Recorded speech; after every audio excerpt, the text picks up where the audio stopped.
যাই অন্য সুরে, রোদেলা বিকেল সাথে নিয়ে।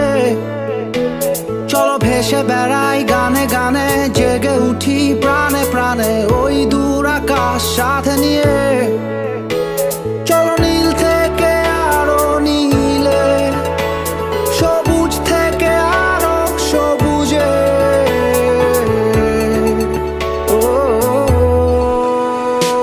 হারাই হারাই সীমানা পেরিয়ে, চলো পালাই পালাই ঠিকানা পেরিয়ে। চলো মেতে উঠি সবাই অ্যাডভেঞ্চারে।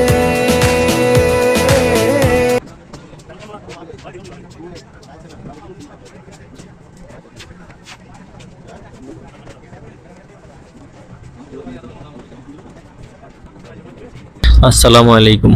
ঠিক এই মুহূর্তে যে যেখান থেকে আমার এই ব্লগ উপভোগ করছেন, সবাইকে জানাই প্রিন্স ওয়ার্ল্ডের পক্ষ থেকে স্বাগতম।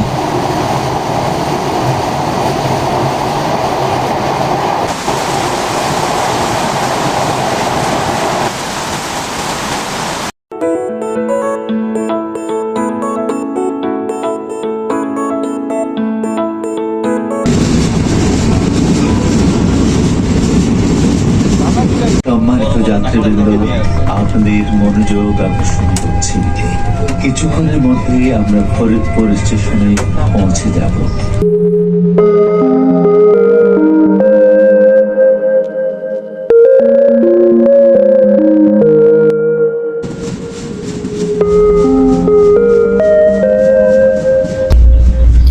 কবি বলেছেন প্রচুর ঘুরতে হবে, লাইফকে উপভোগ করতে হলে প্রচুর ঘুরতে হবে। তো কোন কবি বলেছেন সেটা আসলে আমি জানি না, তবে কবির এটা মানি যে প্রচুর ঘুরতে হবে। তো এবার বেরিয়ে পড়লাম খুলনার উদ্দেশ্যে। ঢাকা থেকে রাতের ট্রেনে আমরা চলে আসলাম যশোরে, বেনাপোল এক্সপ্রেসে চড়ে। ভাড়া শোভন চেয়ারে 480 টাকা।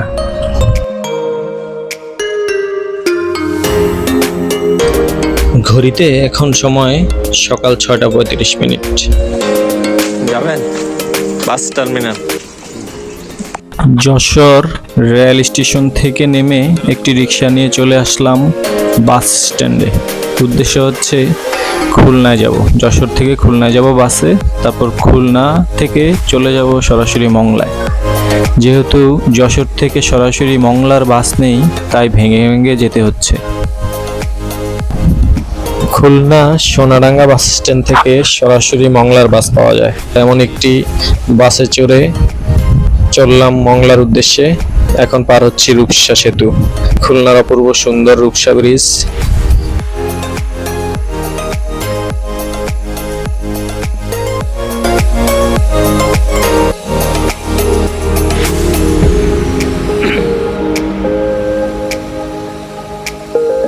চলে আসলাম মংলা বন্দরে।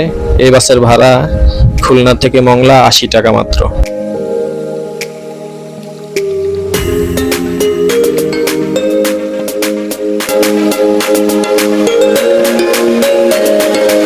মূলত মংলা আসছিলাম মংলা সমুদ্র বন্দর ঘুরতে এবং সুন্দরবন উপভোগ করতে। সুন্দরবনের করমজল নামক একটি জায়গা আছে, এই মংলা দিয়ে যাওয়া যায়। তো করমজলে ঘুরবো, কিন্তু আসলে জানতে পারলাম যে এখানে 3 মাসের জন্য পর্যটক ঘোরা নিষিদ্ধ করা হয়েছে। পর্যটক প্রায় 3 মাস ঘুরতে পারবে না। তো মনটা খারাপ হয়ে গেল, কি আর করার। একটু মংলা বন্দরে ট্রলার ভাড়া নিয়ে ঘুরলাম, সুন্দরবনের সাইড ঘুরলাম। সুন্দরবনে যদিও যেতে পারিনি।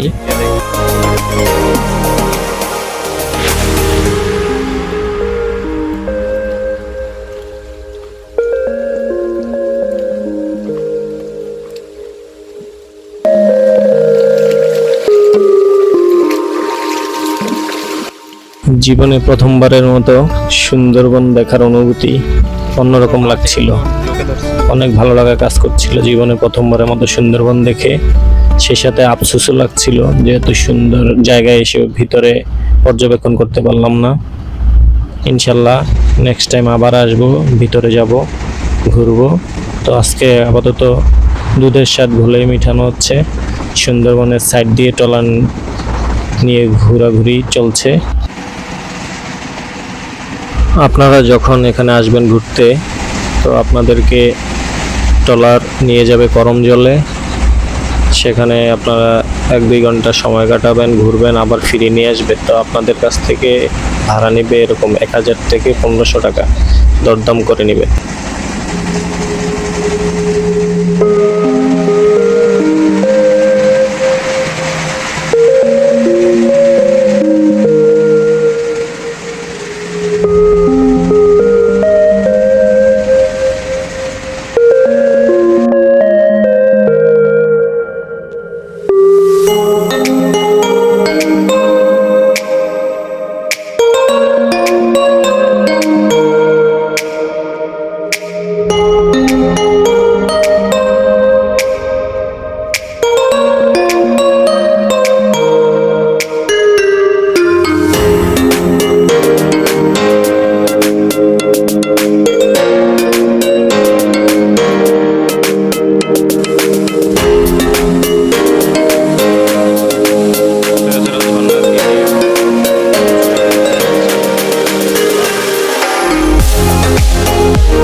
মংলা বন্দর থেকে একটি বাসে চেপে রওনা দিলাম বাগেরহাটের উদ্দেশ্যে।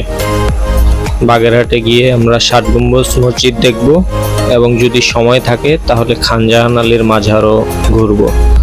ঘুরে তারপর আমরা রাতের ট্রেনে রওনা দিব ঢাকায়। রাতের সুন্দরবন এক্সপ্রেস ট্রেনের টিকিট কেটে রেখেছি।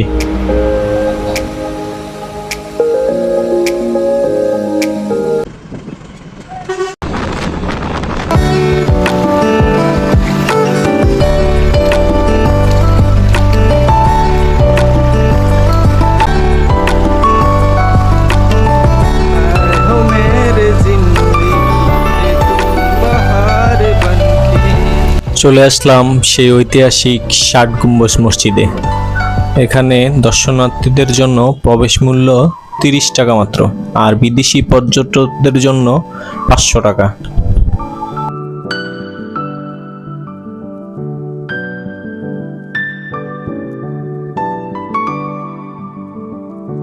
ষাট গম্বুজ মসজিদ ইউনেস্কো কর্তৃক স্বীকৃত একটি ঐতিহাসিক মসজিদ এটি। এই মসজিদের প্রতিষ্ঠাতা হযরত খান জাহান আলী রাহমাতুল্লাহ আলাইহি।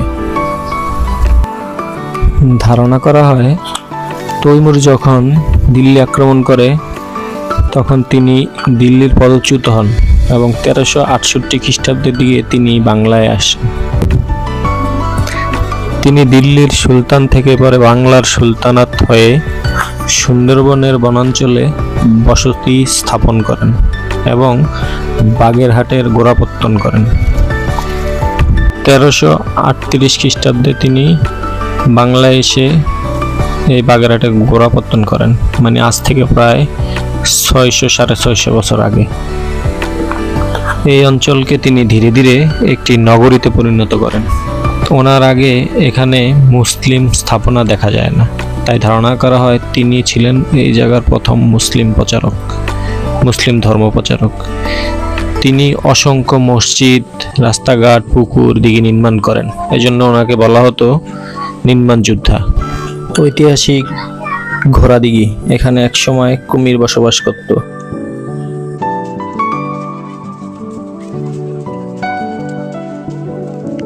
বাগেরহাট জাদুঘর প্রাচীন অনেক ঐতিহ্যবাহী জিনিস নিয়ে এই জাদুঘর তৈরি করা হয়েছে এবং এখানে রয়েছে ঐতিহাসিক সেই কালাপাহাড় কুমিরের মমি, যা আপনারা দেখতে পাচ্ছেন।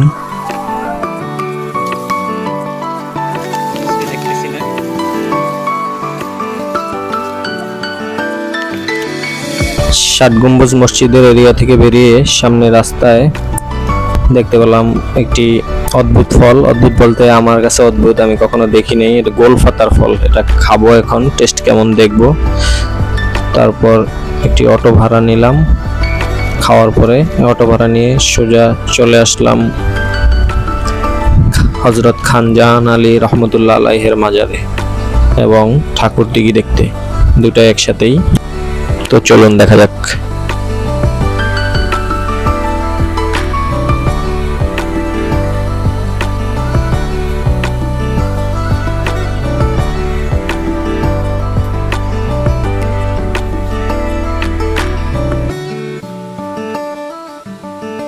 হযরত খানজাহান আলী রহমতুল্লাহ আলাইহের মাজার ও একটি এক গম্বুজ মসজিদ এখানে রয়েছে। মানে খানজাহান আলী রহমতুল্লাহ আলাইহের সমাধি, তিনি 1452 খ্রিস্টাব্দে এই অঞ্চলে মৃত্যুবরণ করেন। এই পাশে দেখতে পাচ্ছেন ঐতিহাসিক সেই ঠাকুরদিঘি, যেখানে বসবাস করে কুমির।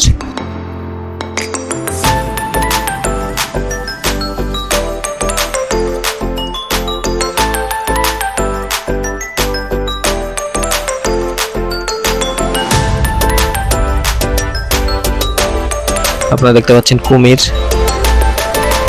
ধারণা করা হয় তিনি যেহেতু আধ্যাত্মিক ব্যক্তি ছিলেন, তো তিনি কালা পাহাড় সাদা পাহাড় নামে দুটি কুমিরের পিঠে চড়ে এই অঞ্চলে এসেছিলেন। কালা পাহাড় কুমিরটা, দোনোটা কুমিরই মারা গেছে। তো কালা পাহাড়ের মমিটা আমরা জাদুঘরে দেখেছিলাম কিছুক্ষণ আগে। তো ওই কুমিরেরই বংশধর এই দিঘিতে এখনো বসবাস করে। দুই একটা কুমির আছে যেখানে অনেক দর্শনার্থীরা এটা দেখতে আসেন এই কুমির। হযরত খানজাহান আলী রহমতুল্লাহ আলাইহের মাজার এবং ঐতিহাসিক ঠাকুরদিঘি ঘোরাঘুরি শেষ করে আমরা একটি বাসে চেপে সোজা চলে আসলাম খুলনা রূপসা নামক জায়গাতে। রূপসা নদী আমরা ফেরিতে পার হয়ে তারপরে একটি অটো নিয়ে সোজা চলে আসলাম খুলনা রেলওয়ে স্টেশনে। আমাদের ঢাকার ট্রেন সুন্দরবন এক্সপ্রেস, যা ছাড়বে রাত্রে 9:45। তো আমরা এই ট্রেনের টিকিট আগেই কেটে রেখেছিলাম। তো এই ট্রেনে চলে যাব সোজা ঢাকায়।